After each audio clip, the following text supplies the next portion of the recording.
Hello, I'm Dr. Flowers, and this session will be discussing navigation through your study plan. I will be using static shots of the live system to review how to proceed through your study plan. If you have any questions, please contact Janice at drflowersprep.com. What we're cover today will include going through your profile, how to set that up, how to find your study plan, and then navigating your study plan from the initial screen. And in detail of that, we will be going over the menu itself, the multiple menus that are available to get through your study plan. So the first step is setting up your profile. After you log in, you can find your profile from any screen. You find it by looking at the bottom menu on the right side, and you will see the upper torso icon. You click that and you will be taken to your profile. This is the pop-up box that you should see, and it has multiple different items available on the left. Personal details is the default item. Change your password, target goals, examination date that is set by AAMC and not by yourself and not by us, email settings you wish to use, and social sign-in, which can include Twitter, Facebook, Instagram, or Google. We're going to focus on targeting your goals and what those mean. You click that section item, and then this is the pop-up box that shows your target scores. There are 4 tests on the new MCAT: chemical and physical foundations of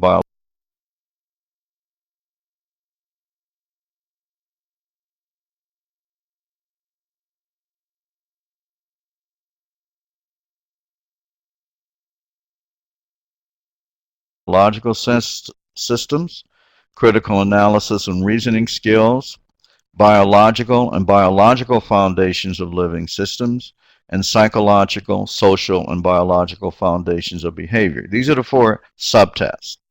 Each of these, you can set a score. So what I've done here is, on the first one, set the minimum score possible, which is 118. On the second, I set the maximum score possible, which is 132. And on the third, I've set the average score possible. Then for your 4 tests, you just slide that little black dot oval there to where your desired score is. Now I want to warn you, you don't have to have 132 on all 4 tests or any of the tests to get into medical school.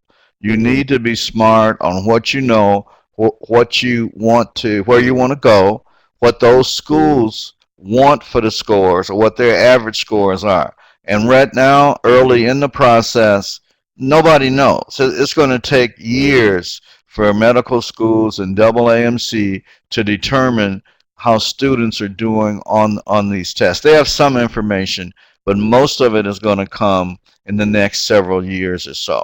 But anyway, you slide to bar to select your desired score. Now you may be asking, why is this score like this? Well, the total score is from 472 to 528. Why is it that limited range? Why they got 528 and there's no 300s, there's no early 400s? What is this about? Their average score comes out to be 500, which is a nice even number. But why is this strange looking range of scores? The reason is that they really indexed these scores to the prior MCAT. If you look at the prior MCAT, you will see that the scores range from 1 through 15.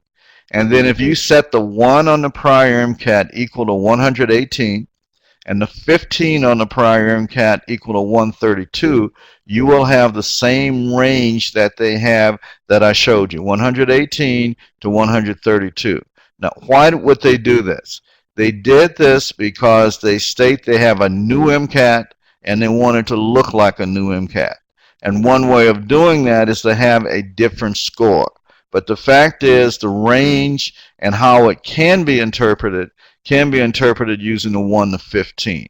So that means our 8 on the prior MCAT for each subtest was the average of the new one, which is going to be 125. So that's how you can correlate them. Additionally, the AAMC states it's the range around that average score that should be important for medical schools. So they're saying there should be a focus near that mean.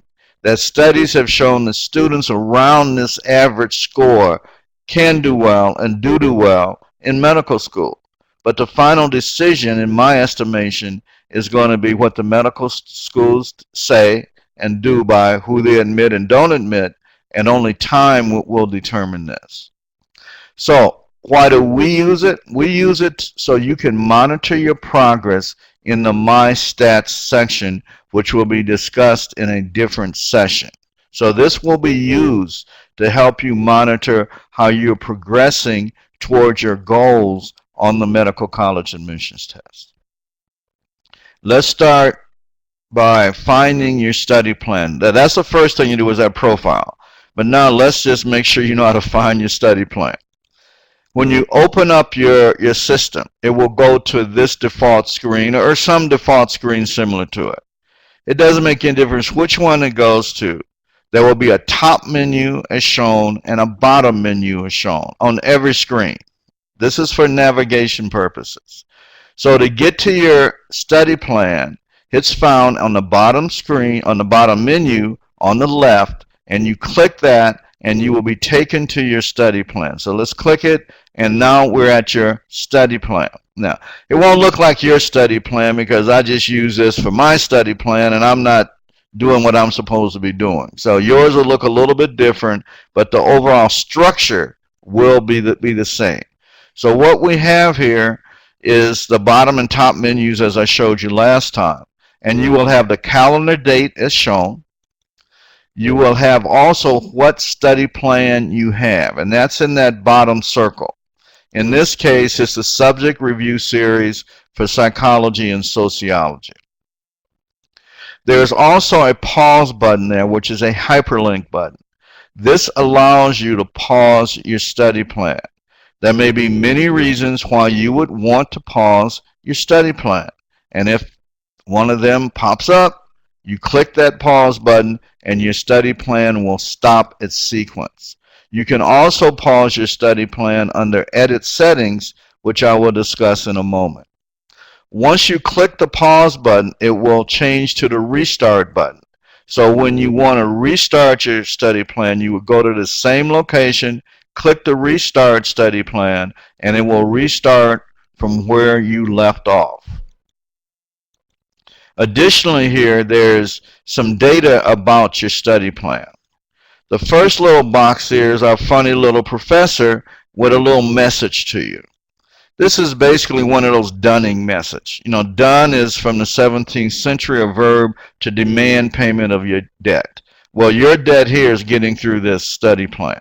So we have a bunch of dunning message, and they basically start from something very nice and simple. Oh, I know it's a rough day. You're a little behind. Would you mind catching up? Or would you mind sending in your payment today? And then eventually, you know, they get more and more, you know, harsh, whatever you want to call it, to the point where they may say, okay, we've been asking you to do this, to pay up, so now we're going to come and take your mother and your father or your firstborn, or even worse, we're going to take your cell phone.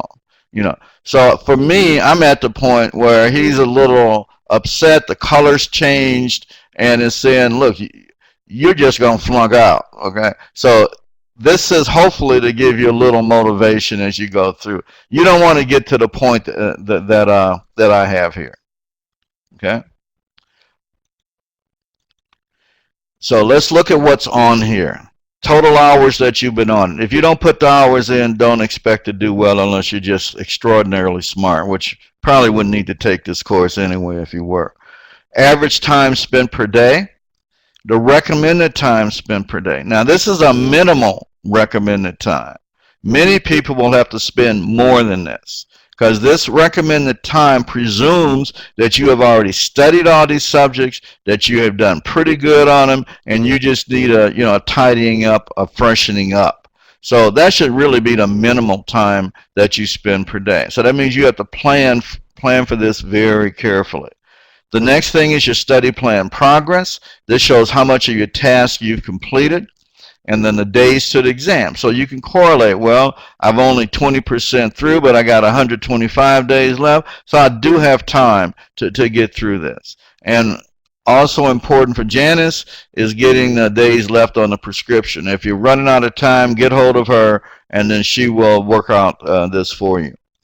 Active study plans, again, are shown. So next, let's go up here to the middle menu up here where it says Edit Settings, and let's click that. You click that, you will be taken to this screen, which will allow you to edit various settings on your study plan. The general information is found in the bulk of this screen about your study plan, just the details, etc., when you started it, etc., how many days are on it, etc. The Pause the Study Plan button, again, is available here, as I noted before. And you can view all of your study plan by clicking View. So if you do that, this will pop up, and you will have a listing, not details, but just a listing of each day of your study plan and what your tasks are for that day. So every day is available. You go back up and you click the button up there, and you now see it is changed to Back to Study Plan Settings. So you click that, and you'll go back to that main Edit Settings screen. Then we can have a mandatory feature. I don't use this a lot on the study plans because students had so much trouble with it. But there may be sometimes I will have it on some study plans, and this means that you cannot progress in your study plan until you successfully complete this task. And this is mainly a problem for review tests where I may say, well, if you don't get 70%, you can't move forward. So again, that's rarely used, but you will see a red icon there that will be pretty clear this is mandatory. If you don't want that feature, this allows you to turn it on or off. Okay. The Clear Application Data. You click that button and this screen will pop up. This allows you to get rid of work you have done. If you want to start over, fresh start, etc. Do not click these unless you really want to get rid of what you have done up to this point. And this mainly may apply to those review tests. Well, you just want to say, well, I didn't really study hard, I didn't do it right, let me start them over so it gets a better picture of really what I'm doing. Okay? Then hit the study plan settings, and you'll go back to the Edit Settings screen. The history is just your history. It's just information only. It shows when you paused, when you started, stopped, etc. That's all that is. Now, click back to study plan, and we'll go back to our study plan screen. In the circle there are the different options on the menus available, the tabs, the different tabs. Today's task, pending task, completed task, review task, and all tasks. And let's look at these each separately. Today's task lists the tasks you are to complete on today's date. These are the ones you want to get done that day. The sequence of days are based on when you activated your study plan. So to go day by day based on when you activated it. The tasks each day are sequential. Usually there's a purpose for the sequence. So you should try to go through them in the order that they're presented. And this is especially true if a study plan has a review test on it. The pending tasks are those tasks that you did not complete on the day you were supposed to complete it. This means you are behind. If you get too far behind, I would suggest using pause at this time and try to go through maybe the all button to catch up on some of them. For example, if yesterday there were 6 tasks and you only completed 2, then the 4 would appear on this pending task tab. And then you would have to try to get them completed. Okay. On this task, you will see the duration. On this panel, you will see the duration of each task and the priority. The highest priority is automaticity and must know. And this means if you're going to have a short time and not a time to study everything, those are the ones you had better study the most, because those are going to be most important for the test. The completed tasks are those that you've done and you felt good about, and hopefully you've mastered, and that's shown by the green check mark on the left. The review are those that you select to review. And it can be any one, whether you've completed them, felt you've mastered them or not. You click them, they will appear on this panel for you to review. So this is like a little note system. I want to go back and review this one. Just click the review, and you'll see this discussed when I discuss concepts for you. You will also note on this panel that there's this screen tab called View All Study Notes. This is only found on this panel. If you click that, you will have a list of those concepts to which you have added study notes. And in this one, this is Perception Review. I've added a note to that, so I can click the View Concept by it and go to it and review the concept and or my study notes. Okay. The All panel is a comprehensive detailed listing of every day and all the tasks every day, not just a listing of the tasks, but a detailed description of what's going on for that task. Okay.